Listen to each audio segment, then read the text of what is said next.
Isa ang patay matapos sumalpok sa minibus ang isang elf truck sa Cagayan de Oro City.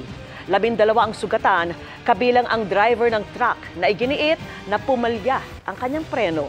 Nakatutok si Rafi Tima. Wasak at halos mayupi na ang unang bahagi ng elf truck na ito matapos makasalpukan ng isang bus sa Barangay Tablon, Cagayan de Oro City. Ang driver ng elf truck, bagamat may malay, kita kung paanong naipit sa kanyang pwesto at halos hindi na maigalaw ang ibabang bahagi ng katawan. Sa isang punto, kinabitan na siya ng oxygen para makatulong sa kanyang paghinga.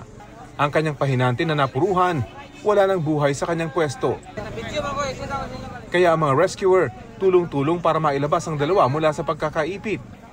At ang masiguro na ligtas na, tsaka pinaghiwalay ang dalawang magkaumpugang sasakyan. Gumamit na rin ng ilang kagamitan ng rescuers para maalis ang mga parte ng sasakyang umiipit sa dalawa. Hanggang sa ang driver, tuluyan ang nailabas. Agad siyang inihiga sa stretcher at isinugod sa ospital at ngayon ay nasa stable ng kondisyon.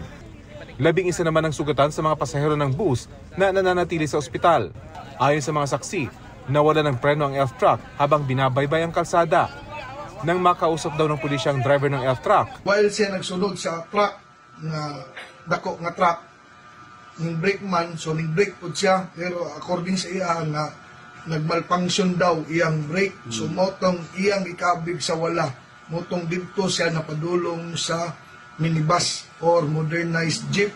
Patuloy ang investigasyon sa sanhi ng insidente na bahagyang nagdulot ng pagbigat ng trapiko sa lugar. Para sa GMA Integrated News, Rafi Tima, nakatutok, 24 oras.